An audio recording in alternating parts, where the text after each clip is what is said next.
और ये height width हम फिक्स नहीं देंगे, हम क्या करेंगे, इसकी हाइट विड्थ होगी कैसे, जो इसके अंदर कंटेंट ऐड होगा उससे। ये तो मैंने दिखाने के लिए बताया था। तो बेटा जो आप आए हैं, देखिए जो जिन्होंने कल क्लास मिस कर दिया या किसी को कोई डाउट रह गया है, तो मैं कोड का ओवरव्यू दे दे रहा हूं एक बार। सबसे पहले हमने लॉगिन विंडो बनाई हुई है, और ये मैंने लास्ट क्लास में बता दिया था। क्लास के थ्रू विंडो बनाने में ये हम लेते हैं सेल्फ ARGS KWARGS और टीके के यूनिट को पास कर देते हैं। ये टाइटल दिया हुआ है लॉगिन, और ये ज्योमेट्री से डायमेंशन बताई हुई है। फिर हमने स्टाइल ऑब्जेक्ट बनाई है। स्टाइल ऑब्जेक्ट का यूज होता है स्टाइल ऐड करने के लिए, जो फ्रेम का बैकग्राउंड दे रहे हो, लेबल का बैकग्राउंड दे रहे हो। और hf.tframe, ये टी फ्रेम ही रहेगा, इसके इधर हम कुछ भी नाम दे सकते हैं। और इसलिए कर रहा हूं कि मैं सिर्फ टी फ्रेम दूंगा तो सभी फ्रेम पे सेम स्टाइल लग जाएगा। तो मुझे अलग अलग फ्रेम पे अलग अलग स्टाइल लगाना है, तो फ्रेम का नाम में चेंज करना पड़ेगा। डॉट से पहले आप कुछ भी दे सकते हैं, डॉट के बाद टी फ्रेम ही रहेगा। फिक्स है ये। बटन के लिए करते तो टी बटन, लेबल के लिए करते तो टी लेबल। और बैकग्राउंड इक्वल टू ब्लू क्या बता रहा है कि बैकग्राउंड कलर ब्लू रहेगा। फिर ये हमने फ्रेम क्लास की ऑब्जेक्ट बना दी। ये फ्रेम क्लास है जिसकी ऑब्जेक्ट का रेफरेंस हम कहां होल्ड कर रहे हैं, HF में, ठीक है। और ये पेरेंट कौन रहेगा, सेल्फ मतलब लॉगिन विंडो में जाएगा ये फ्रेम। स्टाइल, अगर स्टाइल सिर्फ टी फ्रेम होता तो अपने आप अप्लाई हो जाता, बट अगर टी फ्रेम के अलावा है तो स्टाइल कीवर्ड से इसका नाम बताना पड़ता है। और ये बेसिकली स्टाइल अलग ऑब्जेक्ट बन रही है, और ये पता है स्टाइल इक्वल टू क्या कर रहा है, ये उस ऑब्जेक्ट का रेफरेंस इसमें डाल रहा है, ताकि ये फ्रेम यहां से जाके स्टाइल ऑब्जेक्ट से स्टाइल की इंफॉर्मेशन लेके ऐड कर सके। और ये फिल इक्वल टू एक्स क्या बता रहा है, फिल इक्वल टू एक्स ये बता रहा है कि इसकी जो स्क्रीन की विड्थ लेना, वो इतनी लेना जितनी विंडो की विड्थ है। देखो तो हॉरिजेंटली पूरा फिल कर दो, ये कौन बता रहा है, फिल एक्स। फिर हमने ये लेबल के लिए, लेबल का भी तो बैकग्राउंड कलर देना है ना, बाय डिफॉल्ट सबका बैकग्राउंड कलर ग्रे होता है, तो इसका भी बैकग्राउंड कलर क्या है, ब्लू आए। तो ये देने के लिए हमने क्या किया, ये देने के लिए हमने, जैसे हमने इसके लिए कॉन्फ़िगर किया था स्टाइल, किसके लिए, फ्रेम के लिए, ऐसे ही हमने लेवल के लिए स्टाइल कॉन्फ़िगर किया। टी लेवल दे दिया, background blue, foreground white. Foreground white से क्या हो रहा है, जो व्हाइट लिख के आ रहा है उसके से आ रहा है। तो बैकग्राउंड कलर देने के लिए क्या, बैकग्राउंड कीवर्ड, फोरग्राउंड करने के लिए फोरग्राउंड कीवर्ड। और फॉन्ट नन 20 क्या बता रहा है कि फॉन्ट साइज 20 रहेगा। अब फॉन्ट फैमिली बताने का ऐसे तरीका है, या तो आप इसमें स्ट्रिंग में ऐसे लिख दो एरियल, तो एरियल आ जाएगी, देख रहे हो। ऐसा आप कोई भी दे सकते हो। लेट से आपको सिस्टम देनी है, सिस्टम लिख देंगे तो क्या होगा, जो सिस्टम होता है ये सिस्टम वाला फॉन्ट कलर होता है। और कुछ नहीं देनी है आपको, अपनी तरफ से डिफॉल्ट यूज करनी है, तो उसके लिए कांस्टेंट है नन। NON बता रहा है कि हम अपनी तरफ से कुछ नहीं दे रहे हैं, डिफॉल्ट यूज करो। और डिफॉल्ट भी एरियल ही है, देखो ये है, ठीक है। और ये 20 क्या बता रहा है, फॉन्ट साइज। क्लियर है क्या। फिर ये आपने लेबल बना दिया, और लेबल कहां ऐड किया, ये हेडर फ्रेम में टेक्स्ट दे दिया मैं कॉन्टेक्ट में, और पैक उसे टॉप सेंटर में। और ये पैडिंग 10 क्या कर रहा है, अच्छा ये पैडिंग 10 नहीं देता हूं मैं, तो क्या होगा, बिल्कुल देख लो यहीं पे खत्म हो गया। तो पैडिंग 10 ऊपर नीचे से 10-10 पिक्सल का स्पेसिंग दे रहा है। समझ आ रहा है क्या, तो क्लियर है यहां तक। फिर आपने क्या कर रहे हैं, फिर आप एक और फ्रेम बनाने वाले हैं। जैसे आपने ये फ्रेम बनाया था, तो इससे पहले इसका स्टाइल कॉन्फ़िगर किया था, तो ऐसे आप ये कंटेंट फ्रेम का स्टाइल कॉन्फ़िगर कर रहे हैं।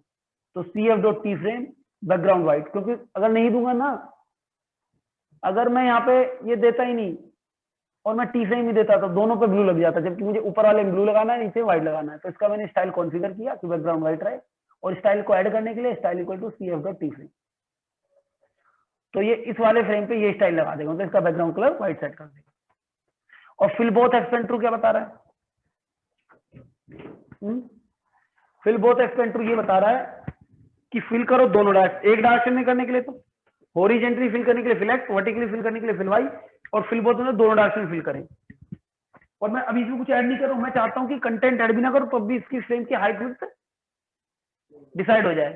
तो एक्सपेंड टू पता है क्या बता रहा है कि हॉरिजॉन्टली फिल करके इसकी जो हाइट है वो कितनी देना, एंड तक, नीचे तक। और वर्टिकली फिल करके इसकी विड्थ कितनी लेना, आखिरी पॉइंट तक। ये बता रहा है एक्सपेंड टू। दोनों डायरेक्शन में फिल करना है और एक्सपेंड पूरा फैल जाना है। एक्सपेंड टू मतलब जितना भी स्पेस बचा पूरा फैल जाएगी। तो जब कभी भी फ्रेम को जितने बचे हुए स्पेस पूरा फैलाना हो दोनों डायरेक्शन में, तो क्या लिखेंगे, fill both expand to. Clear? ये हो गया। अब इसके बाद हमने बनाया लॉगिन फ्रेम, जिसमें मैं सेम स्टाइल लगा दिया। और लॉगिन फ्रेम का पैरेंट कौन मैं बता रहा हूं मैं, अब तक स्टाइल बता रहा था, लॉगिन विंडो में जा रहे थे, ये जाएगा कंटेंट फ्रेम के अंदर। और rail 0.5 rail y.5 anchor centre क्या कर रहा है बेटा?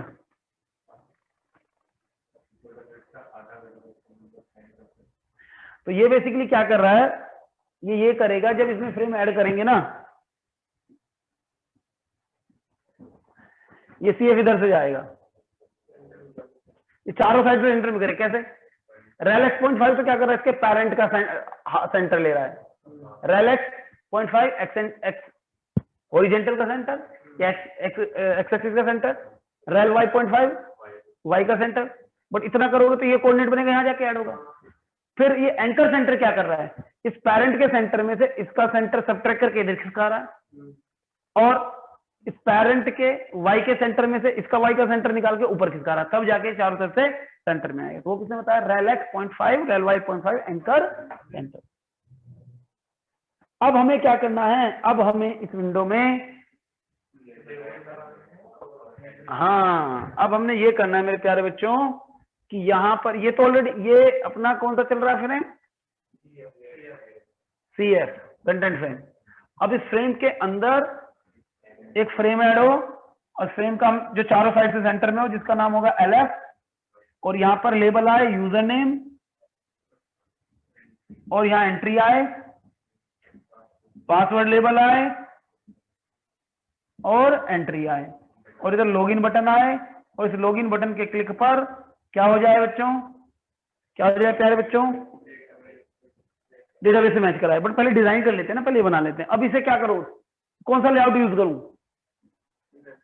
ग्रिड, क्योंकि टेबुलर फॉर्म में रखना, पहली रो पहली कॉलम, पहली रो दूसरी column, second row first column, second row. तो क्या कर लेंगे, ग्रिड लेआउट यूज करेंगे।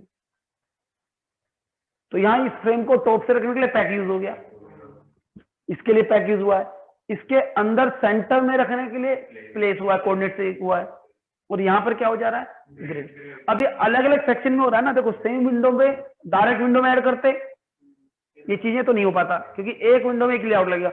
और विंडो में अगर अलग अलग जगह सेक्शन पे अलग अलग लेआउट लगाना है तो उनको फ्रेम में ऐड करोगे। तो फ्रेम का यूज ये भी हो गया, फ्रेम से आप क्या कर पा रहे हैं, अलग अलग विंडो पे अलग अलग लेआउट लगा पा रहे हैं। तो चलो बनाते हैं। तो क्या करें, उसके लिए पहले लेबल एंट्री बटन बनाने पड़ेंगे। तो बनाने वो तो आता ही है हमें, वो तो हम सीख ही चुके हैं। चलिए तो यहाँ बनाना स्टार्ट करते हैं। हाँ जी, तो यहाँ मैं कौन सा बनाता हूँ, पहले लेबल बना लेता हूँ। तो मैंने कहा कौन से लेबल बनाना है, यूजर नेम के लिए। तो यूजर नेम के लिए मैंने क्या दे दिया, UL, या L1 भी दे सकते हो, ठीक है, L1। और क्या कहते हैं, लेबल क्या दे, लेबल कहाँ जाएगा ये बताओ जल्दी मुझे। हाँ लॉगिन फ्रेम में। और टेक्स्ट क्या रहेगा, यूजर नेम। और चलो स्टाइल बाद में कर लेंगे, कोई दिक्कत नहीं। L1 डॉट ग्रिड, क्या, रो 0 कॉलम 0, रो 0 कॉलम 0। समझ आ रहा है क्या? अब क्या बनाना है, एंट्री। तो E1 डॉट,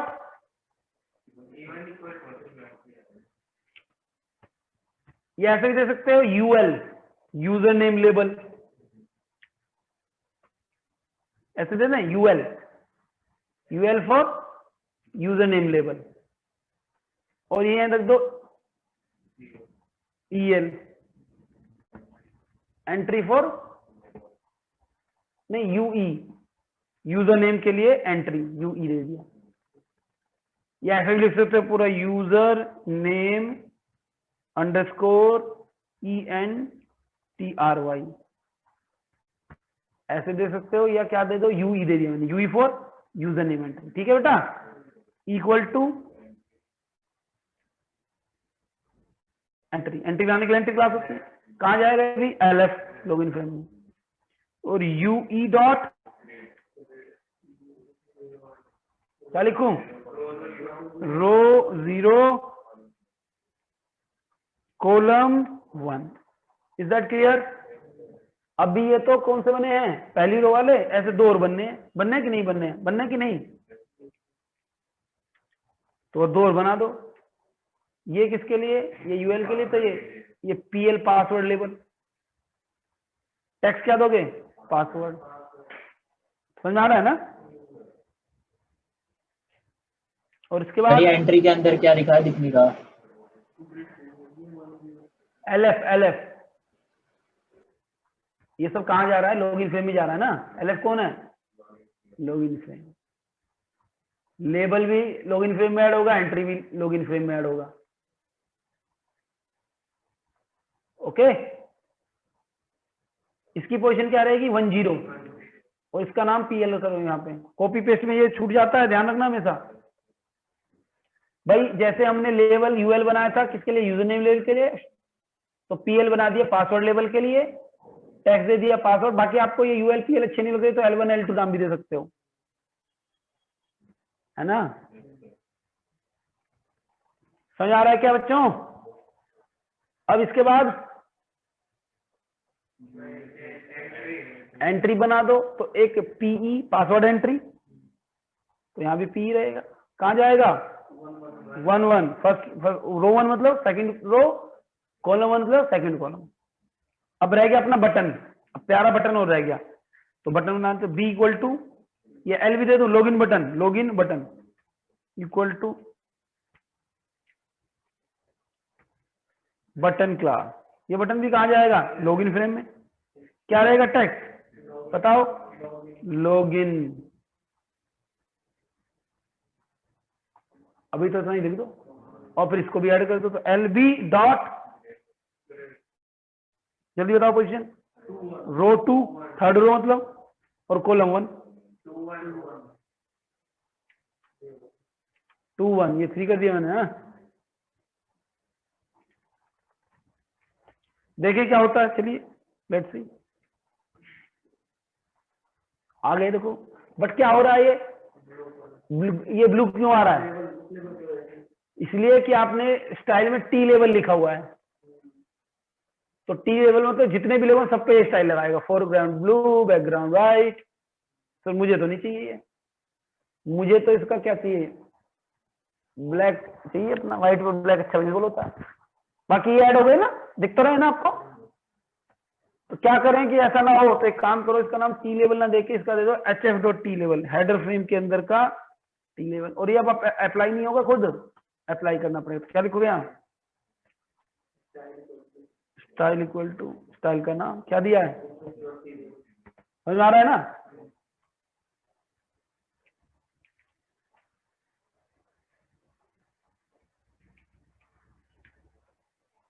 अब देखो क्या फायदा हुआ, इस पे लग रहा है, इस पे नहीं लग रहा है। अब इसका बैकग्राउंड दिख रहा हो थोड़ा सा, थोड़ा आपको तो लाइट ग्रे आ रहा है, क्योंकि बैकग्राउंड सबका लाइट ग्रे ही होता है, और मुझे नहीं चाहिए लाइट ग्रे, मुझे चाहिए व्हाइट। और जो फॉन्ट साइज थोड़ा बड़ा है, थोड़ा बड़ा है सब, तो मजा आ जाए जीवन का, तो फॉन्ट बढ़ा दो। अब इसके लिए भी तो स्टाइल लगाने पड़ेंगे ना, इनके लिए नहीं। और ये चिपक के आ रहे हैं ना लेवल, ये एंट्री, इनमें थोड़ा सा गैपिंग है, तो पैडिंग दे दो, वर्टिकल पैडिंग। सिर्फ पहले पैडिंग ही दे लेते हैं, पहले पैडिंग देते हैं ताकि गैप आए। तो पैडिंग कहाँ देते हैं, पैक करते वक्त, मतलब पोजीशन बताते हो, पैक करते वक्त नहीं, पोजीशन। तो पोजीशन का बताइए, अच्छा किसमें दोगे, किसी में दे दो, लेवल में दे दो, एंट्री में, मैं एंट्री में दे दूंगा, एंट्री के बीच में और बटन के बीच में पैडिंग। तो एंट्री का ऐड किया आपने, ये यूई यहाँ पे कर दो, क्या कर दो, पैड वाई इक्वल टू, कितना दोगे, चलो 5 कर देते हैं, 10 भी दे सकते हो, आपकी इच्छा है, आपकी इच्छा श्रद्धा है। यहाँ पे दे दीजिए, और किसमें दे दो, बटन में दे दो। तो क्या होगा अब, कुछ हुआ या देखो गैप आ गया, आ गया कि नहीं आ गया? हाँ जी सर, इसका फ़ॉन्ट साइज बढ़ाना है, बढ़ाया जा सकता है, बिल्कुल बढ़ाया जा सकता है, क्यों नहीं बढ़ाया जा सकता? ऐसी इस दुनिया में कौन सी चीज नहीं की जा सकती? तो बेटा लेबल के लिए जैसे यहाँ कॉन्फ़िगर किया था ना, कहाँ किया था, यहाँ पर, ऐसे ही कॉन्फ़िगर लो, कर लो।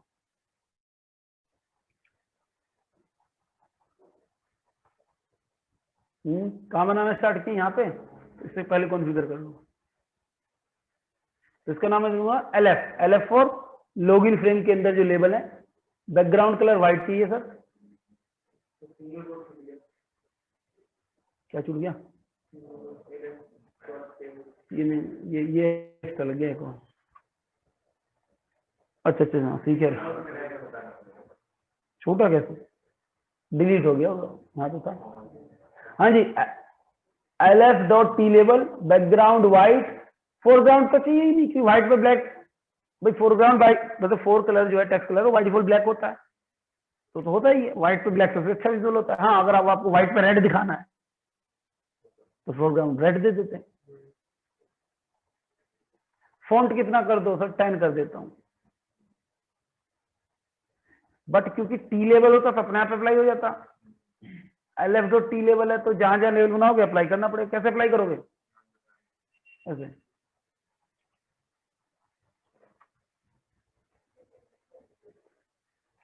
ऐसे कहां पर भी कर दो।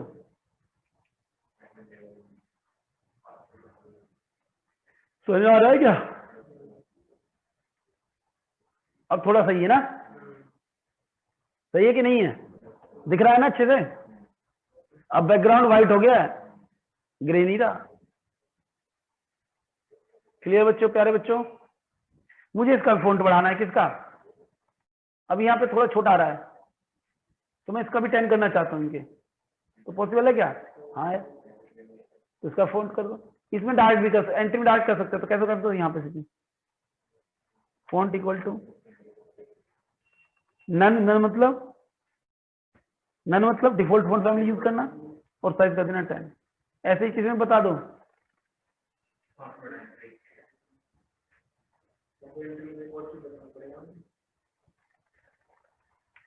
अब तो थोड़ा बढ़ गया है ना, ये भी कम लग रहा है तो और बढ़ा लो, 15 कर लो, चलो क्या कर दो, 15 कर दो।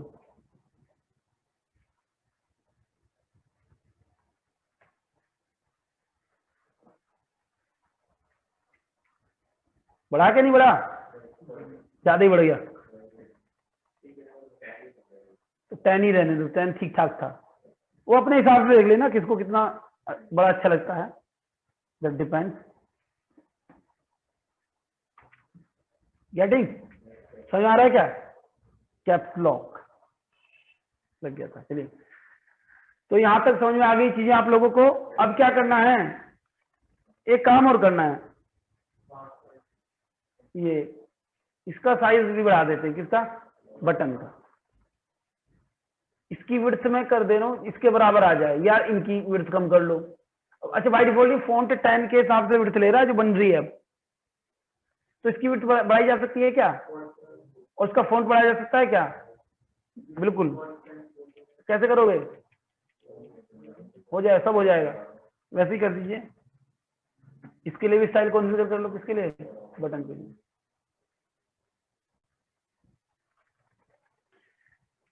डिजाइनिंग पार्ट खत्म होने वाला है, अब हम प्रोग्रामिंग की तरफ चलेंगे। तो मैं दे दूंगा इसका नाम LF dot T button,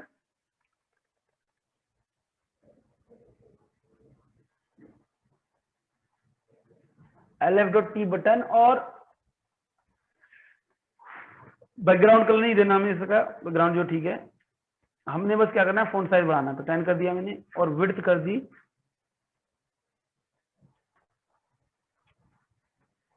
late से 15 करके देख लेते हैं। और ये अप्लाई करने के लिए क्या लिखोगे, style equal to LF dot,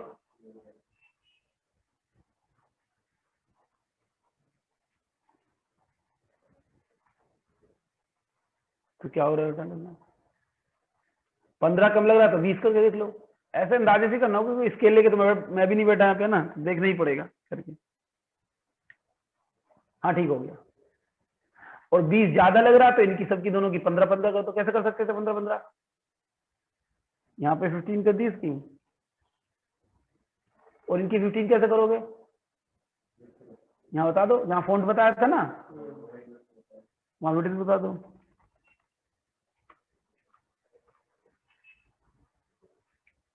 इस विड्थ से होगा क्या सर? हाँ बेटा, इस वाली विड्थ से क्या होगा? ये विड्थ विड्थ सेट करेगा 15 पिक्सल। अब देखो ये आ रही है ना, सबकी बराबर आ रही है। जब मैं ये नहीं दे रहा था विड्थ ज्यादा आ रही थी ना, देखो ना मैं इसकी विड्थ नहीं दे रहा था, तो वो विड्थ कितनी ले रहा है? जितनी बन रही है। मुझे इतनी नहीं चाहिए सर।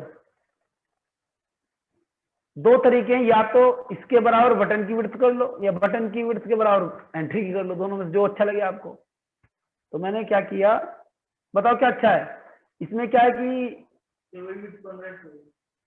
15 ठीक लग रही है ना, और नहीं तो 20 ज्यादा लग रही है। तो मैंने क्या कहा कि एंट्री की जो है विड्थ 15 दे देना, इसके जो आप किसके लिए बना रहे हो पासवर्ड एंट्री के लिए, उसकी 15 दे देना, और बटन की भी आपने 15 ही दे दी। बटन की यहाँ भी दे सकते हो, यहाँ भी दे सकते हो आप, ये कंस्ट्रक्टर में यहाँ पे बटन बनाते हो।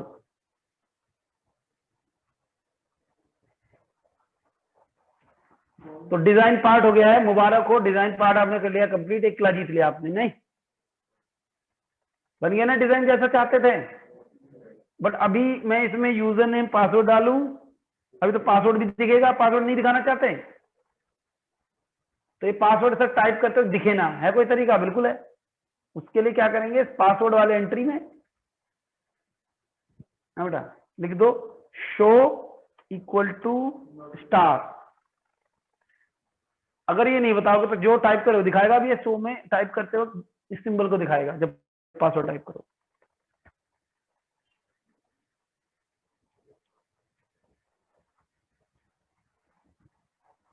समझ आ रहा है क्या? बट अब मैं चाहता हूं कि ये जब लॉगिन पर क्लिक करूं तो डेटाबेस से मैच भी कराया जाए, तो उसके लिए डेटाबेस प्रोग्रामिंग करनी पड़ेगी। अपने आप तो कुछ नहीं होता, अपने आप तो ये विंडो भी नहीं बनी। बन गई क्या? यहां तक किसी को कोई समस्या है, कोई तकलीफ है, कोई भी तरीके का किसी भी तरह की परेशानी तो बता सकता है।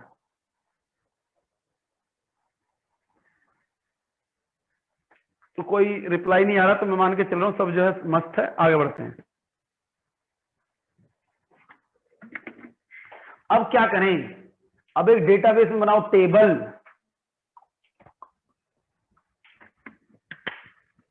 उस डेटाबेस से मैच कराएंगे।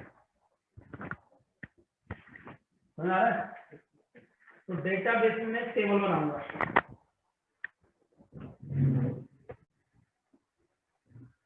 डेटाबेस तो जान ही गए हम, डेटाबेस बनानी पड़ी। डेटाबेस बनाएंगे किस नाम से?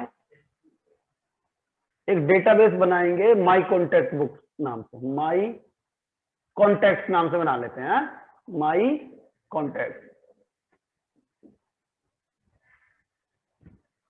ओके, .db डेटाबेस हो जाएगा, और उसके अंदर एक टेबल बनाएंगे किस नाम से? कॉन्टैक्ट नाम से। क्या नाम देंगे? नहीं, पहले बनाएंगे लॉगिन नाम से, लॉगिन नाम की टेबल बनाएंगे। और उस लॉगिन टेबल में दो चीजें होंगी, एक होगा यूजर नेम और एक होगा पासवर्ड, और उसमें हम एडमिन डाल देंगे। अच्छा एक बात बताओ, जब आपने कोई अपना ऑनलाइन अकाउंट ओपन कराया था बैंक में, तो उसमें रजिस्ट्रेशन हुआ था आपका, या ऐसे हुआ था कि जैसे अकाउंट ओपन करने की रिक्वेस्ट की तो उन्होंने फर्स्ट टाइम लॉगिन करने के लिए यूजर नेम पासवर्ड भेज दिए होंगे आपको, उससे आपने फर्स्ट टाइम लॉगिन किया होगा, फिर अंदर फैसिलिटी दी होगी चेंज पासवर्ड करने की। यही होता है, क्योंकि इसका ऐसे नहीं क्योंकि वेबसाइट पे जाओ रजिस्टर हो जाए तो कोई भी उनका वो बन जाएगा कस्टमर। तो ऐसे ही स्टैंडअलोन में होता है, स्टैंडअलोन में बहुत सारे यूजर नहीं होते, एक ही यूजर होता है। तो जो सॉफ्टवेयर बनाकर देगा ना, वो आपको सॉफ्टवेयर बनाकर और उसमें फर्स्ट टाइम लॉगिन करने के लिए यूजर नेम पासवर्ड भेज देगा, चाहे वो मेल से भेजे, कोरियर करके भेजे, ठीक है। उससे आप फर्स्ट टाइम लॉगिन करेंगे और अंदर फैसिलिटी होगी पासवर्ड को चेंज करने की। हम भी वही करने वाले हैं। समझ आ रही कि नहीं? वो वेब में होता है कि रजिस्टर करता है, यहाँ पर रजिस्ट्रेशन नहीं होता है। समझ आ रहा है? तो ये एक तो हमें क्या बनाना है, डेटाबेस माई कॉन्टैक्ट डीबी, उसके अंदर लॉगिन टेबल बनानी है जिसमें ये वैल्यू पहुंचानी है, जिसको यूजर के पास यूजर को अथॉरिटी देंगे कि इनको चेंज कर सकते हैं। तो डेटाबेस बनाने के तो मास्टर हैं हम लोग, नहीं डेटाबेस प्रोग्रामिंग पढ़ चुके हैं ना, तो चलिए चलते हैं डेटाबेस प्रोग्रामिंग की तरफ, मतलब डेटाबेस बनाने की तरफ। तो डेटाबेस बनाने के लिए होना चाहिए आपके पास डीबीएस की लाइट, डीबी ब्राउजर मतलब। तो इसे ओपन करें, इस पर क्लिक करें, तो ये क्या करेगा बेटा, ये आपके डेटाबेस एक एडिटर देगा, मतलब जिससे आप नया डेटाबेस क्रिएट कर सकते हैं। तो नया डेटाबेस क्रिएट करने के लिए क्या करते हैं, न्यू डेटाबेस पे जाते हैं। कहाँ बनाना है, प्रोजेक्ट के साथ सबसे बेहतर होता है, तो जाइए प्रोजेक्ट में। प्रोजेक्ट कहाँ बनाया था, ई ड्राइव में। किस नाम से बनाया था, माई कॉन्टेक्ट बुक नाम से। तो वहीं में डेटाबेस नाम क्या डिसाइड किया था नाम अभी आपके सामने, माई कॉन्टैक्ट। डीबी तो खुद ही लगा देगा, बस क्या कर दो, सेव बटन पर क्लिक कर दो। तो बता भी रहा है चिल्ला चिल्ला के, ये ई ड्राइव के माई कॉन्टैक्ट बुक प्रोजेक्ट के अंदर माई कॉन्टैक्ट डॉट डीबी फाइल बन चुकी है। तो मुबारक हो, डेटाबेस बन गया आपका। अब डेटाबेस खाली डेटाबेस कुछ नहीं, उसके अंदर होती टेबल। तो टेबल क्या डिसाइड किया अभी, लॉगिन नाम से।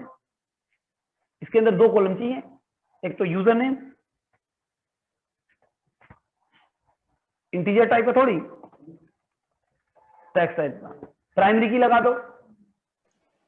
टेक्स्ट इंटरनेट टेक्स्ट और हाँ बेटा, दोनों भी तो हो सकता है, कुछ भी रख हाँ तो सकते हैं टेक्स्ट में सब आ यूजर जाएंगे नेम ना, ये टेक्स्ट में सब कुछ सिंबल की तरह आएगा, डिजिट सिंबल भी आ जाएंगे, नंबर भी आ जाएंगे। इंटीजर लूंगा तो फिर नंबर ही आ पाएंगे। इंटीजर तब लो जो उस डेटा पे कोई अर्थमेटिकल ऑपरेशन कराने हैं एसक्यूएल से, तो ऐसा तो कुछ कराना नहीं है। यूजर नेम पे कोई जोड़ घटा गुना भाग कराने हैं क्या, नहीं, तो टेक्स्ट रखें। और टेक्स्ट पाइथन के स्ट्रिंग की तरह है, जो डिजिटल सिंबल भी कंटेन कर सकता है और नॉर्मल नॉन डिजिटल सिंबल भी। तो अब हम ले लेंगे पासवर्ड, इसको भी हम टेक्स्ट रखें ताकि अल्फा न्यूमेरिक पासवर्ड भी जा सके, अल्फाबेट सिंबल भी और बाकी भी। जब तक एसक्यूएल पे भी, एसक्यूएल में जो डेटा स्टोर करवा रहे हो उस पर कोई अर्थमेटिकल नहीं करना है, तब तक टेक्स्ट ही रखें, सबसे बेहतर है। तो ये टेबल बना देगा, देखो बन रही है ना टेबल, लॉगिन नाम से, user name text, password text, और प्राइमरी किस पे लगा दी, यूजर नेम पे। अब बस क्या करें, हाँ जी, अब बस सबमिट बटन पर क्लिक कर दें, कहते ना ओके बटन पर। तो ये भी तो जीयूआई चल रहा है, ये भी जीयूआई है, ये भी एक विंडो है, ये एंट्री है, ये कॉम्बो बॉक्स है, ये चेक बटन है, तो ये भी जादू नहीं है, ये सब भी जीयूआई है, और आप भी जीयूआई पढ़ रहे हैं। ओके, तो टेबल बन चुकी दिख रही है क्या, लॉगिन टेबल, बट अभी इसमें कोई डेटा नहीं है। तो ब्राउज करो तो ब्लैंक, तो डेटा कहां से ऐड करोगे, दिख रहा है न्यू रिकॉर्ड, इस पे जाओ, यहां पर बता दो भाई क्या डालना चाहते हो, एडमिन, पासवर्ड एडमिन। ये वो करता है, ये डेवलपमेंट फेज में होता है, वो एंट्री करके और ये यूजर नेम पासवर्ड आपको मेल कर देगा जिससे आप लॉगिन कर पाए।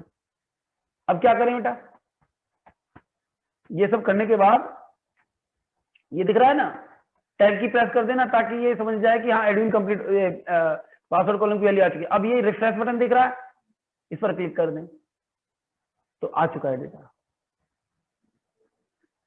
ओके, अब आप इसे क्लोज कर दें, बट अभी ये सब परमानेंटली सेव नहीं हुआ फाइल में, तो सेव करने के लिए यस कर दें। और ये हो चुका है, देखो दोबारा ओपन करो, देख लेते हैं। ओपन किया, इस बार बनाना नहीं, ओपन करना है। कहां पे बनाता है, ई ड्राइव के, हाँ जी, ई ड्राइव के माई कॉन्टैक्ट बुक के अंदर ये डेटाबेस, और देखो इसमें टेबल बनी हुई है लॉगिन, जिसमें क्या डेटा है, ये एडमिन। ये चीज हम उससे भी तो भेज सकते थे ना अपने पाइथन वाले से। हाँ बेटा, आपने बताया था ना, ये चीज हम उससे भी कर सकते थे अपने पाइथन वाले से। हाँ तो पाइथन से मैच कराएंगे ना डेटाबेस से, तो डेटाबेस बनाओगे तो है ही पहली बार है बेटा, आइडियल प्रोग्राम से तो हम मैच एंट्री करा सकते हैं। हाँ, वहां से हम एंटर करा के मैच कराएंगे, बट पहले डेटाबेस में तो टेबल भी तो होनी चाहिए भाई। डेटाबेस के टेबल से मैच करेगा तो पहले डेटाबेस बनेगा, टेबल बनेगी। ये और ये भी चीज दो तरीके से होती है, आप एज अ प्रोग्रामर भी कर सकता है इसको, डेटाबेस की नॉलेज है तो, और नहीं तो ये काम बेसिकली वैसे एप्लीकेशन बनाने बड़ी कंपनीज में ये काम डेटाबेस डेवलपर करते हैं। आपको बस इनसे मैच कराने का लॉजिक लिखना होता है, समझ आ रहा है। बट आपको नॉलेज रहेगी तो बढ़िया है, छोटी कंपनी में क्योंकि ये काम एक ही बंदा करता है, डेटाबेस भी संभालता है और फ्रंट एंड भी संभालता है। इसको हम बैकएंड बोल सकते हैं यहां पर, ठीक है। अब आ जाते हैं वापस प्रोग्राम पर। यहां अब बटन क्लिक, ये सब कब हो, जब लॉगिन बटन पर क्लिक हो। तो अब हम लॉगिन बटन क्लिक पे इवेंट हैंडलिंग करेंगे कि उसके बटन के क्लिक पर वो यूजर नेम एंट्री और पासवर्ड एंट्री में जो डाला है उससे वैल्यू निकाल के डेटाबेस की लॉगिन टेबल के यूजर नेम पासवर्ड से मैच कराए। मैच कर जाए तो बोलो मुबारक हो, और मैच ना हो तो बोलो इनवैलिड यूजर नेम पासवर्ड है जी। तो इसमें तो कितनी चीजें आ रही है इस प्रोग्राम में, ये डेटाबेस प्रोग्राम मतलब जीयूआई प्रोग्रामिंग, साथ में डेटाबेस कनेक्टिविटी। और क्या चाहिए भाई? हाँ, और क्या बच्चों की जान लोगे? तो ये भैया आप करते हैं स्टार्ट। तो अच्छा वो सॉरी, आपका इवेंट हैंडलिंग, तो मास्टर में क्या करना होता है इवेंट हैंडलिंग में? एक बना दो फंक्शन, इस फंक्शन का नाम दे देते हैं लॉगिन बटन क्लिक, क्योंकि लॉगिन बटन के क्लिक पर कॉल होगा। ये हाइफन आ गया, और हाइफन तो समझ नहीं आता भाई उसको, प्रोग्रामिंग लैंग्वेज को। यहाँ पे हमने रेफरेंस दे दिया।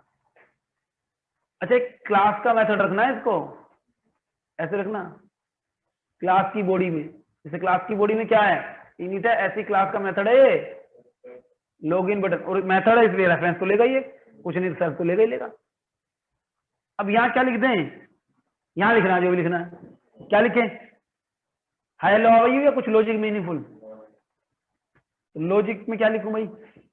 लॉजिक में लिखो पहले तो उन एंट्री से डेटा निकालो, और डेटाबेस कनेक्टिविटी भी लगेगी। तो डेटाबेस कनेक्टिविटी लगेगी तो ऊपर चलो भाई, पहले इंपोर्ट कर लो। किसको? From SQLite 3 import asterisk. याद आ रही है पुरानी बातें? और मैसेज बॉक्स भी लगेगा। तो मैसेज बॉक्स में दिखाना है लॉगिन सक्सेसफुल या इनवैलिड यूजर नेम। तो मैसेज बॉक्स को उठाने के लिए फ्रॉम टिकिंटर इंपोर्ट मैसेज बॉक्स। कुछ ऐसी तूफानी चीजें नहीं की, हम कर चुके हैं ऑलरेडी। हाँ जी, अब क्या करो, अब क्वेरी बनाते हैं। क्वेरी के लिए डेटाबेस से कनेक्ट करना पड़ेगा पहले। तो कनेक्शन करने के लिए मैंने लिखा कौन इक्वल टू, कौन सा फंक्शन होता है? कनेक्ट। याद है कनेक्ट? उसमें स्ट्रिंग की फॉर्म में डेटाबेस का नाम, किस नाम से बना है डेटाबेस? माई कॉन्टैक्ट डॉट डीबी। बाकी भूल जाएं तो क्या करें, जाएं प्रोजेक्ट में, जहां बनाया था देख लो जाके, अगर भूल गए तो ये रहा ना माई कॉन्टैक्ट डॉट। और भी सर टाइपिंग भी नहीं होती मुझसे, तो रीनेम में जाओ, कॉपी पेस्ट खेल लो, यहां से कॉपी करो। तो सर मुझे ऐसा लगता है कि मैं गलत टाइप कर दूंगा, और यहाँ क्या कर दो पेस्ट। इतना तो कर ही सकते हो। हाँ, तो डेटाबेस से कनेक्ट हो गया। इसने क्या किया, डेटाबेस से कनेक्ट कर दिया। कनेक्ट हुआ है भी, तो अब क्वेरी के लिए क्या क्या चाहिए होती है? Cursor object. तो हम लिखते हैं कर इक्वल टू कौन डॉट, कौन बना के देता है? Cursor method. कर्सर मेथड, और कर्सर मेथड में क्या करो, कुछ नहीं करना, ये कर्सर ने ऑब्जेक्ट बनाकर दे दी, और इस कर्सर ऑब्जेक्ट को कनेक्शन ऑब्जेक्ट से लिंक किया। फ्री याद दिला दूं मैं क्या होता है इन दोनों स्टेप में? क्या होगा? होगा ये कि पहले इधर कौन रेफरेंस बनेगा, इधर कनेक्शन क्लास की ऑब्जेक्ट बनेगी जिसमें डेटाबेस इंफॉर्मेशन आएगी, उसका रेफरेंस आएगा कौन। फिर ये इस लाइन में क्या होता है? इस लाइन में होता है कि कर्सर ऑब्जेक्ट बनती है, और इस ऑब्जेक्ट को पहले लिंक किया जाता है किससे? कनेक्शन ऑब्जेक्ट से, और फिर इसका रेफरेंस लेके आता है जो कर में जाता है। अब हमें बस इस ऑब्जेक्ट क्वेरी डालनी है, वो लिंक हो चुका है। क्यों करता है लिंक? कि इस डेटाबेस पे ये क्वेरी तो यहाँ रखोगे ना, ताकि इस डेटाबेस कनेक्ट हो, इस डेटाबेस पे जाके कौन सी क्वेरी फाइल करनी हो, यहाँ से ऑब्जेक्ट से उठाएगा, तो तभी तो कर पाएगा जब उसके पास रेफरेंस होगा। समझ आया क्या? अब हाँ जी, अब क्वेरी डालनी है, तो कौन डालता है इस ऑब्जेक्ट में क्वेरी? याद आ रहा है? Execute method. याद, पुरानी बातें हैं, मतलब कुछ ही दिनों वाली, बट पिछले जन्म की नहीं है, अच्छी बात ही है, तो याद होगा आपको। तो कर डॉट एग्जीक्यूट। तो एग्जीक्यूट में क्या लिखें? क्वेरी। तो क्वेरी क्या लिखें? क्वेरी वो लिखो जिससे पता चल जाए कि ये यूजर बेटा कोई होगी कोई, कोई बात नहीं, कर देते हैं कर। हाँ जी, कर डॉट एग्जीक्यूट। तो कर डॉट एग्जीक्यूट क्या करेगा, कर किस ऑब्जेक्ट को रेफर करा उसने, क्वेरी जाके पुट करे। क्या क्वेरी लिखूं जिससे पता चल जाए, बताओ मुझे। सिनेरियो ये है कि डेटाबेस है, डेटाबेस का नाम क्या था, माई कॉन्टैक्ट डॉट डीबी। उसके अंदर अपनी प्यारी सी टेबल थी, किस नाम से, लॉगिन, जिसमें दो फील्ड हैं, यूजर नेम, पासवर्ड। इसमें पड़ा हुआ है एडमिन एडमिन। ये तो बैक एंड हो गया। और फ्रंट एंड क्या अपना, ये प्यारी सी विंडो जिसमें यहां पर क्या लिखा हुआ है, माई कॉन्टैक्ट बुक। यहां user name, entry, password, entry और लॉगिन बटन। तो यहां यूजर क्या डालेगा, यहां वो यूजर नेम और पासवर्ड ऐसे आएगा, एडमिन डालना बट आपको स्टार दिखेगा।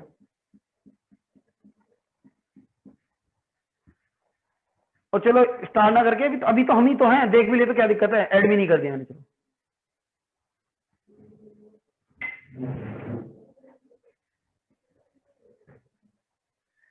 अभी बाद में इसको हाइड करा देंगे।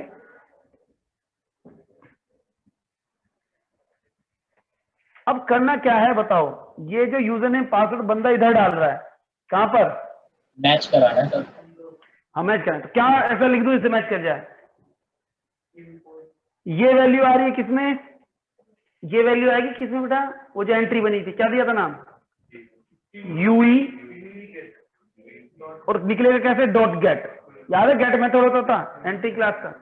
तो इससे तो यूजर ने ये डेटा मिल जाएगा, और यू पीई डॉट गेट से पासवर्ड मिल जाएगा। या आप E1 E2 नाम भी दे सकते हो, जो भी दे रहे हो। तो उनको पहले एक वेरिएबल निकाल लेते हैं ना, थोड़ा कोड रीडेबिलिटी बनाने के लिए, और इनकी वैल्यू मैच करानी टेबल से। समझ आ रहा है क्या, ये करना हमने। तो क्या लिखे बताओ, तो ये थोड़े ना ये यूपी ये सब कंफ्यूजिंग हो रहा था। मैं इसका नाम L1 पहले लेवल का, और इसका E1 दे रहा हूं, कोई दिक्कत थोड़ी है इससे। इसका L2,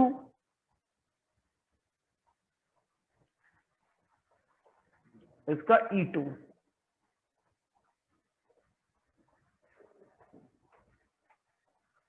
तो इसे उससे कोई फर्क नहीं पड़ा। उसका जैसे बी फॉर बटन लगते हैं, बी फॉर बटन, लोग टेंशन ही खत्म कर दिया। अब देखो हमें क्या करना है, जो हम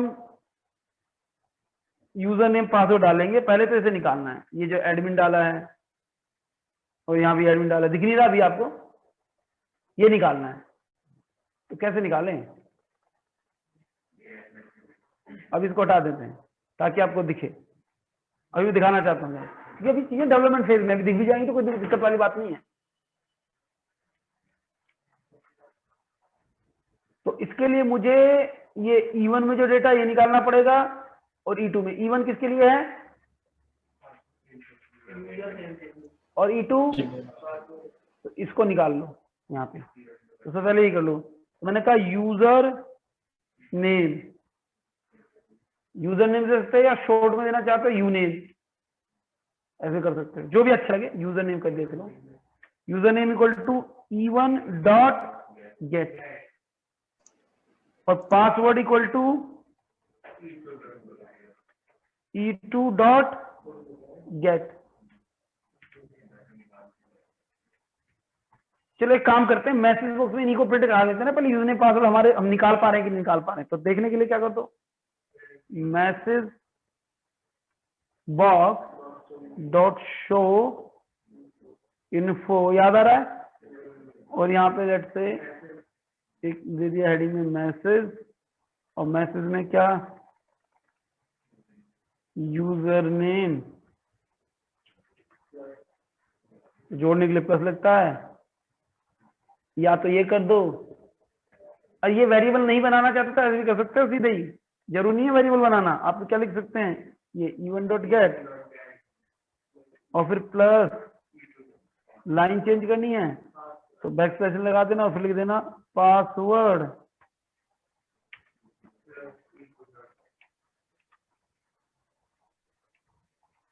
समझ में आ रहा है? चलो ये मैसेज बॉक्स दिखा दे। और ये फंक्शन चल जाए, ये फंक्शन चल जाए जब लॉगिन बटन क्लिक हो, तो उसके लिए क्या करोगे, कमांड के थ्रू इस फंक्शन का नाम दे दो।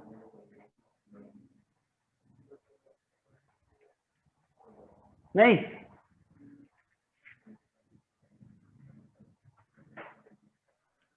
तो तुरंत इसने क्या बोल दिया, error name login button click is not defined. क्यों ये ऐसा क्यों बोला इसने, लॉगिन बटन क्लिक।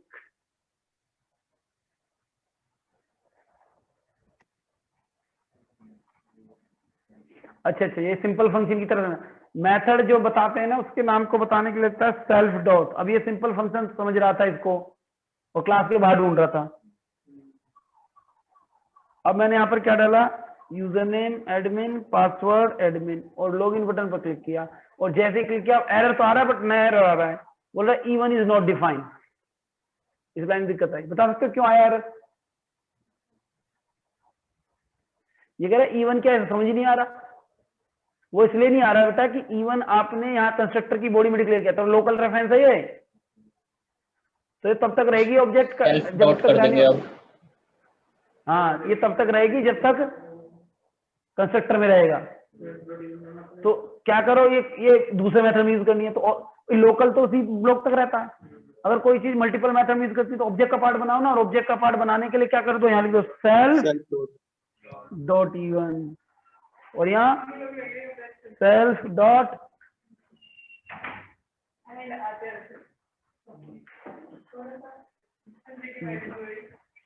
समझ में आ रहा है क्या?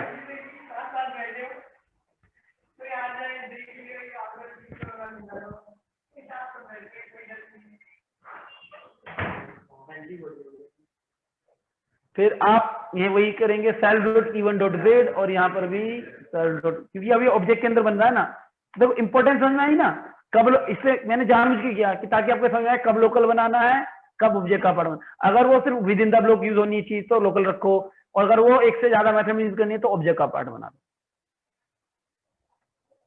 फिर यहाँ भी ऑब्जेक्ट से निकलेगा ये, तो यहाँ भी सेल्फ लगेगा। ये बात समझ पा रहे कि नहीं?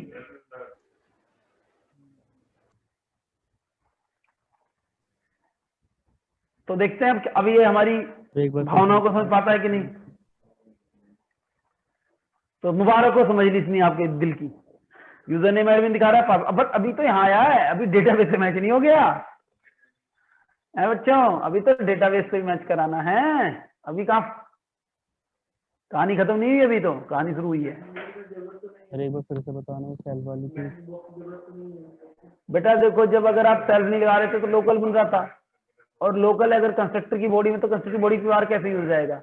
तो सेल्फ लगाने से वो ऑब्जेक्ट के अंदर बन रहा है ना, ऑब्जेक्ट के अंदर बन रहा है ना ये। तो अगर ये ऑब्जेक्ट के अंदर बनेगा तो उस ऑब्जेक्ट का रेफरेंस इसके पास दे सेल्फ से, तो सेल्फ से जाके उस ऑब्जेक्ट से डेटा निकाल ले रहा है।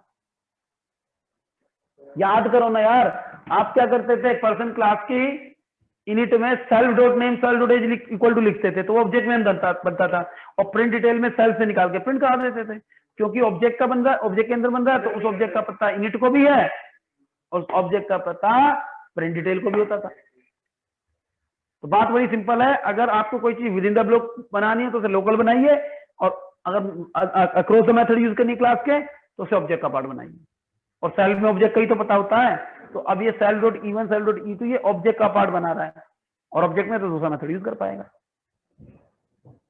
ये बात समझ में आ रही होगी, क्योंकि ये ऊपर यही तो पढ़ा था हमने, बड़े अच्छे डायग्रामेटिकली बताता था उस समय, इस दिन के लिए तो बताता था। है बेटा।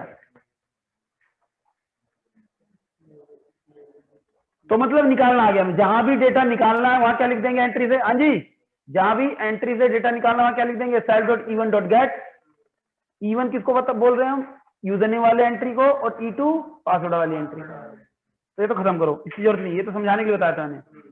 अब यहां लिखेंगे क्वेरी, तो क्वेरी में लिखूंगा सेलेक्ट एस्ट्रिक फ्रॉम, टेबल का नाम लॉगिन। ये कह रहा है जाओ और लॉगिन टेबल से लेके आओ, बट लॉगिन टेबल में क्या करना है, लॉगिन टेबल में जाना है, रीड करना है ना, हमें देखना है कि ऐसी कोई रो है कि नहीं, तो रीड से पता चल जाएगा। Where user name equal to question mark and password equal to question mark. Question mark कब लगाते हैं, जब वैल्यू फिक्स ना होके किसी वेरिएबल से इनपुट से मंगानी, कीबोर्ड से मंगानी है या एंट्री से। एंट्री भी तो इनपुट का ही तरीका है, वो कंसोल में होता है इनपुट, और ये जीयूआई में एंट्री होता है। और यहाँ क्या बताते हैं, याद आ रहा है, टपल में दो बता दो, दो वैल्यू ना, टपल लगाओ। यहां लिखो self dot even dot get, और दूसरा self dot E2 dot gate. कुछ पल्ले पड़ रहा है जी बेटा? क्या होगा ये, इसका मतलब ये हुआ, इस क्वेश्चन मार्क पे किसकी वैल्यू रखेगा, इवन एंट्री की। अब एंट्री कहां बना है, ऑब्जेक्ट के अंदर, ये ऑब्जेक्ट के अंदर बनाया था ना, देखो, तो वहीं से निकालोगे, तो उस ऑब्जेक्ट में जाके इवन से वैल्यू निकाल दे रहे हो, ये E2 से, तो यहां से आ गया इवन में क्या, यूजर नेम आ गया, ये पासवर्ड आ गया, कहां पुट होगा, इस क्वेश्चन मार्क पर, इस क्वेश्चन मार्क पर। तो आप पता क्या कह रहे हैं, जाओ और देखो कि लॉगिन टेबल में कोई ऐसी रो है जिसके यूजर नेम की वैल्यू किससे मैच करती हो, यूजर नेम टेबल की कॉलम का, रो का कॉलम हो गई। तो इधर जो लिखते हो क्या होता है, कॉलम, और इधर जो असाइनमेंट की इधर होती है वो वैल्यू होती है। तो देख रहा है कि क्या लॉगिन टेबल में ऐसी कोई रो है जिसके यूजर नेम कॉलम की वैल्यू किससे मैच करती हो, जो हमने एंट्री में यूजर नेम डाला है, एंड पासवर्ड कॉलम की वैल्यू उससे मैच करती है जो हमने एंट्री में डाला। तो ये ऐसा देख रहा है, ये क्या कर रहा है, यहाँ पे यूजर द्वारा एंट्री में डाला हुआ यूजर नेम पुट करेगा, यहाँ पर पासवर्ड देगा। तो देखेगा क्या कोई ऐसी रो है जिसके यूजर नेम की कॉलम की वैल्यू मैच करियो, जो यूजर वहां से यूजर नेम डालेगा, एंड पासवर्ड कॉलम की वैल्यू मैच करियो जो यूजर ने पासवर्ड डाला है। तो अगर ऐसी कोई रो है जिनकी ये वैल्यू मैच कर रही हो, तो रो आएगी या नहीं आएगी? अभी तो आएगी कि नहीं आएगी अलग बात है, ये हमने क्वेरी है, ये क्वेरी फायर करेगी तो वो या तो रो लेके आएगा या नन लेके आएगा। नन पता कब आता था, अगर मैच करती थी तो रो आती थी टपल की फॉर्म में, और जब मैच नहीं करता था तो क्या आता था, नन आता था। याद करो,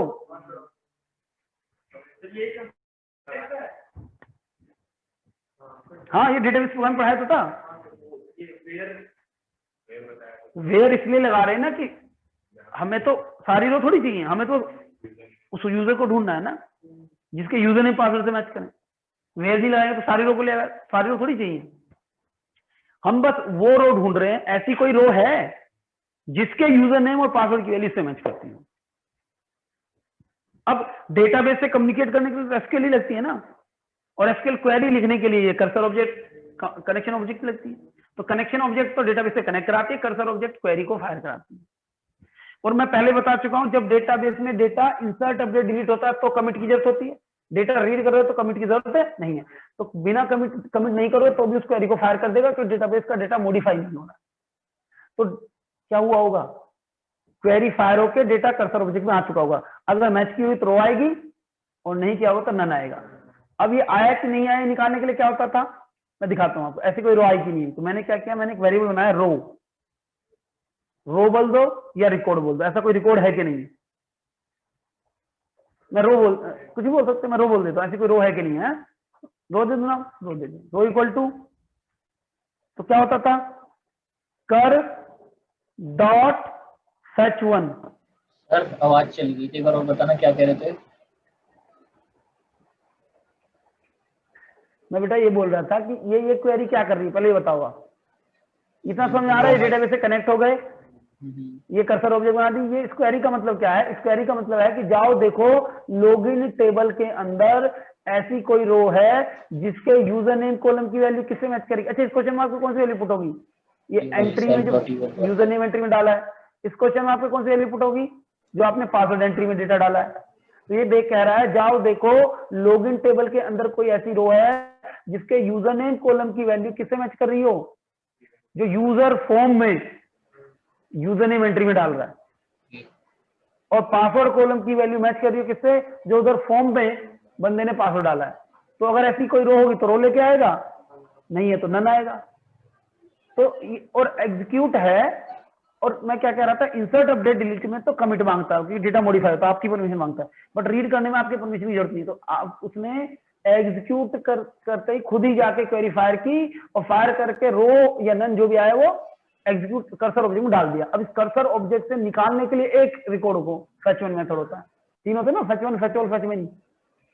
तो फेच वन क्यों कह रहा हूं मैं? क्योंकि यूजर वो नेम चीज क्या बताई दोबारा बोलना, जो अभी बोली आपने कि फायर कर देता है, वो मतलब कब कर देता है? क्वेरी अपने फायर आप करे, इस क्वेरी को फायर करेगा, अपने आप फायर कर देगा, कमिट की जरूरत नहीं पड़ेगी क्योंकि डेटाबेस में डेटा मॉडिफाई नहीं हो रहा है। रीड करने से मॉडिफाई नहीं होता, मॉडिफाई होता है जब आप इंसर्ट करते हैं, अपडेट करते हैं, डिलीट करते हैं, तब आपको कमिट करना पड़ता है। याद करो कमिट मेथड कॉल करते थे, बट यहाँ तो डेटा मॉडिफाई नहीं हो रहा तो कमिट करने की जरूरत नहीं। तो ऑटोमेटिकली इसने क्वेरी फायर करके देखा। अब क्वेरी फायर करके मैच की होगी तो रोआई होगी, और नहीं की होगी तो नन आया होगा। जो भी आया है उसने कर्सर ऑब्जेक्ट में डाल दिया, और वो कौन कर रहा है? एग्जीक्यूट मेथड कर रहा है काम। समझ आ रहा है क्या? सर यहाँ कर्सर जो मेथड कैसे उस काम कर रहा? कर्सर कैसे करता था? डेटाबेस प्रोग्रामिंग नहीं पढ़ी थी क्या?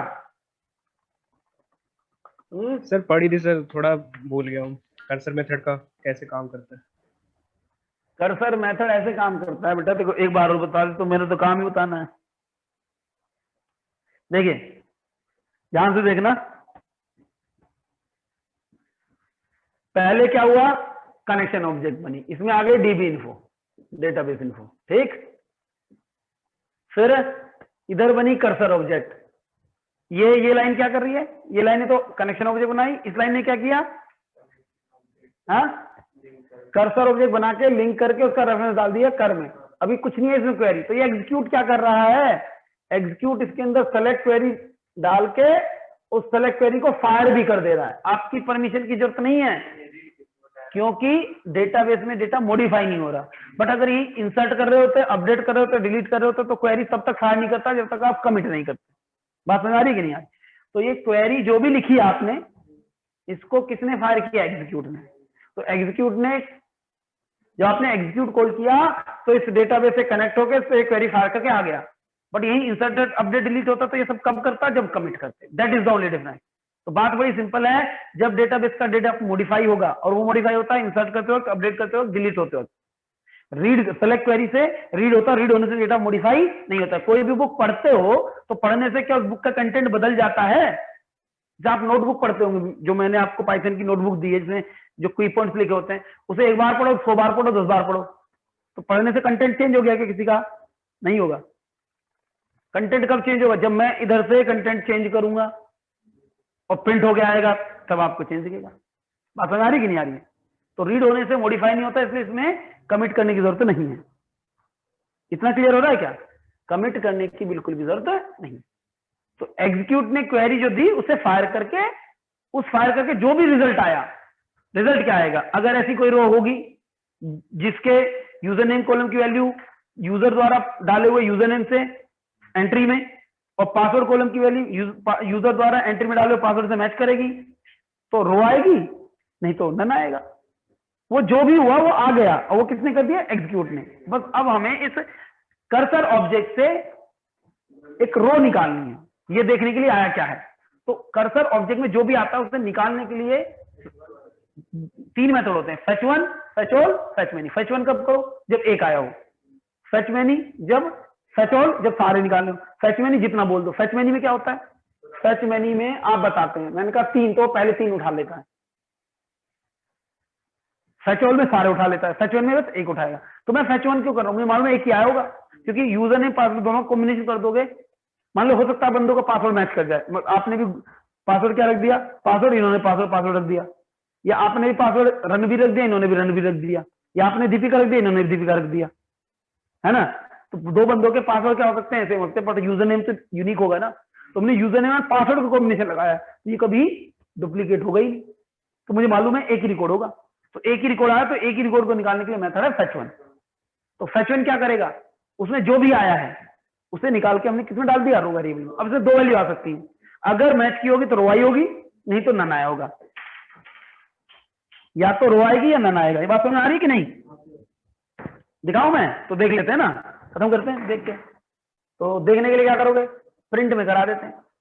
प्रिंट में मैं क्या करा लेता हूं, प्रिंट। अच्छा, प्रिंट जीयूआई पे नहीं करेगा, कहां करेगा, सीयूआई में, यहाँ पे। तो दिखाता हूं मैं, चलो रन कराया मैंने कराया रन। यहाँ डाले यूजर नेम और पासवर्ड, और यहाँ इस बटन पर क्लिक किया, तो देख रहे हो इधर इधर, हाँ जी क्या आ रहा है, एक टपल मिल रही है एडमिन की। याद है ना, फेचोल एक लिस्ट ऑफ टपल देता था, फेच वन एक ही रोती तो रो को टपल से रिप्रेजेंट किया जाता है। वो क्या करता है, जो भी रो है उसको टपल में डाल लेता है। ये काम ही किसका है, फेच वन का। फेच वन क्या कर रहा है, जो भी रो आई है डेटाबेस से उसके डेटा को टपल में डाल ले रहा है। और टपल का कुछ गलत डालते तो नन आता, अरे गलत डालते तो नन आएगा। देखो मैंने डाल दिया, पासवर्ड क्या है एडमिन, मैं डाल रहा हूँ 1 2 3 4 5, तो देखना अब नन आएगा, नन। तो दो वैल्यू आ सकती है। अब नन क्यों आया, क्योंकि ऐसी कोई रो है ही नहीं उसमें जिसके यूजर नेम की वैल्यू एडमिन और पासवर्ड की वैल्यू 1 2 3 4 5 हो। तो एक चीज तो समझ में आ गई, अगर सही डालोगे तो रो आएगी और नहीं डालोगे तो नन आएगा। ये क्लियर हो रहा है कि नहीं हो रहा है सबको। तो कंडीशन क्या बनी, अगर नन नहीं आया है तो मैच कर दी, और नन आया है तो इनवैलिड यूजर नेम पासवर्ड बता दो। समझ आ रहा है कि नहीं आ रहा है। और यहां दो ही केस होंगे, या तो नन आएगा या नहीं आएगा। तो इसको कैसे लिखेंगे, तो इसको हम ऐसे लिख देंगे मेरे प्यारे बच्चों, इसको ऐसे लिख दीजिए, if row is not none, अगर रो में नन नहीं आया है, नहीं आया मतलब रो में कुछ आया है, एक रो आई है, ऐसे बोल सकते हैं रो आई है, पर ऐसे मत लिख देना रो आई है, ऐसे मत लिख देना, रो आई है मत लिख देना, है ना। हाँ, तो if row is not none मतलब नन नहीं है तो मतलब मैच कर गई इस तरीके से। रो में नन ना आने का मतलब मैच कर गई रो, मुबारक को मैच कर गई, तो मुबारक बात दे दो उसको। तो क्या लिखो, message box dot show info, क्या देंगे, एक देंगे सक्सेस। मैं टाइटल में क्या दे देता हूं, सक्सेस मैसेज, जैसे होता है ना सक्सेस पार्टी, है ना, कोई मूवी हिट हो जाती है सुपर डुपर तो सक्सेस पार्टी होती है, ऐसे आप सक्सेस मैसेज दे रहे हैं। क्या, logged in successfully, logged in successfully, और भी जो भी आप देना चाहें। और एल्स में मैसेज बॉक्स, इसमें एरर वाला दे देंगे। अच्छा, एरर वाला देना, सो इन्फो नहीं, तो यहाँ सो एरर, उसमें एरर वाला आइकन आएगा। और यहाँ दे देना एरर मैसेज टाइटल में, कि ये एरर मैसेज है, फेलियर मैसेज, जो भी दिल करे। यहाँ पे तो आप पूरी अपनी इंग्लिश दिखा सकते हो, यहाँ तो आपको पूरा मौका मिल रहा है। और यहाँ में डाल देना इनवैलिड यूजर नेम पासवर्ड, या और जो अच्छा लगे मैसेज, इनवैलिड क्रेडेंशियल्स, इनवैलिड ये वो, बस गाली गलौच मत करना, है ना। तो इनवैलिड यूजर नेम पासवर्ड, तो चलिए देखें। तो मैंने करा दिया रन, तो यहां पर मैंने यूजर नेम इनपुट किया, पासवर्ड इनपुट किया, और क्योंकि अब सब कुछ सही है अभी तो देखो एक विंडो आ रही है प्यारी सी, लिख के आ रहा है सक्सेस मैसेज, यहाँ रहा लॉग इन सक्सेसफुली, और यही मैं गलत पासवर्ड डाल दे रहा हूं, तो क्या आ रहा है, एरर मैसेज आइकन आ रहा है, और क्या आ रहा है, इनवैलिड यूजर नेम पासवर्ड। समझ में आ गई बात, क्लियर हुआ। तो कुछ आनंद की अनुभूति हुई अंदर से बेटा। तो आपने ये जीयूआई, और ये सीयूआई नहीं है, ये जीयूआई है, ग्राफिक्स बन के आ रही है, टिकिंटर बना के दे रहा है, और डेटाबेस से कनेक्टिविटी कौन करा रहा है बेटा, वो करवा रहा है आपका एसक्यूएलाइट पैकेज। बट सर हम इतने में खुश नहीं हैं। अच्छा इतना रखो या आगे बढ़ूं?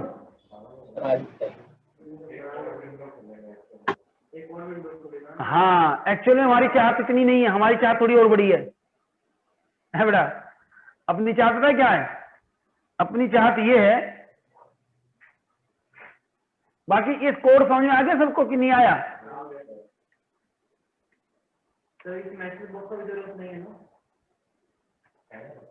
इस वाले मैसेज बॉक्स की जरूरत नहीं है। क्यों? प्रोग्राम जो आपने बनाया है तो वो गलत पे जरूरत है, सही पे नहीं, ये कहूँ ना?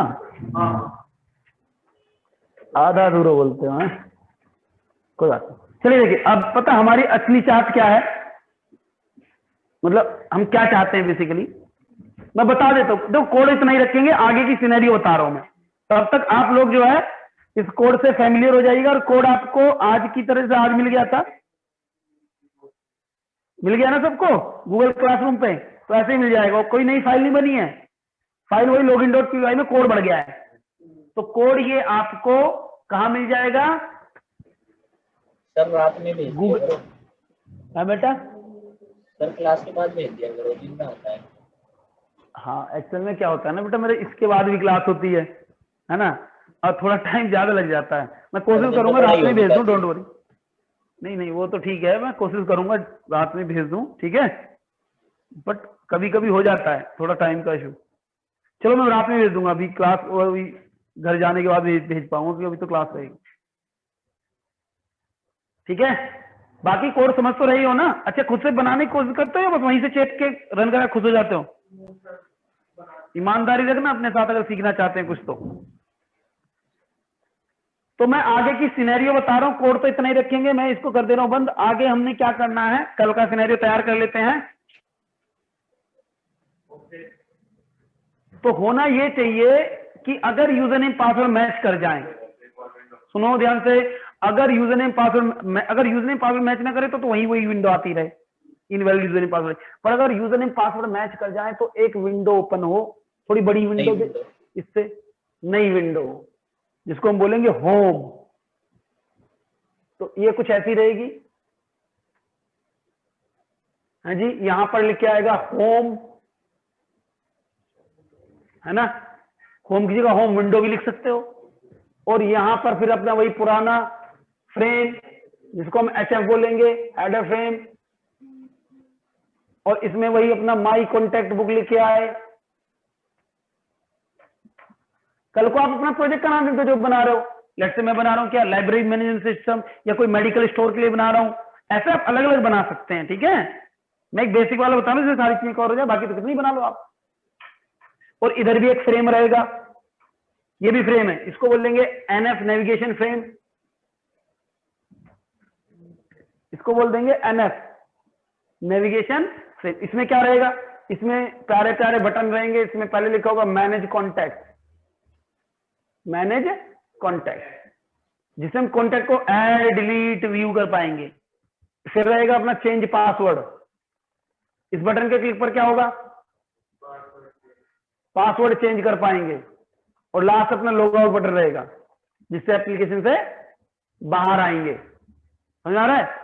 और ये भी फ्रेम रहेगा, ये रहेगा कंटेंट फ्रेम, जहां पे हम अपनी सारी पिक्चर दिखाएंगे।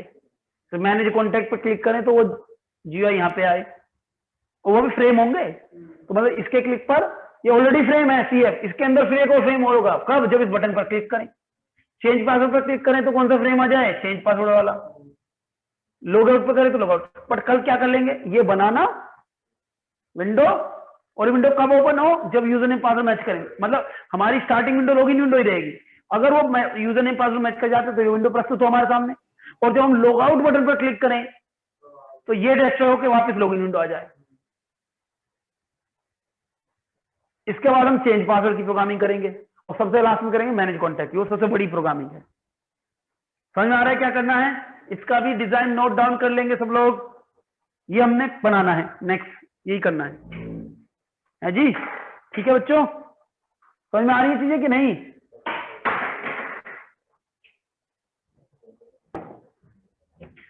तो आज के लिए इतना ही रखते हैं हम लोग।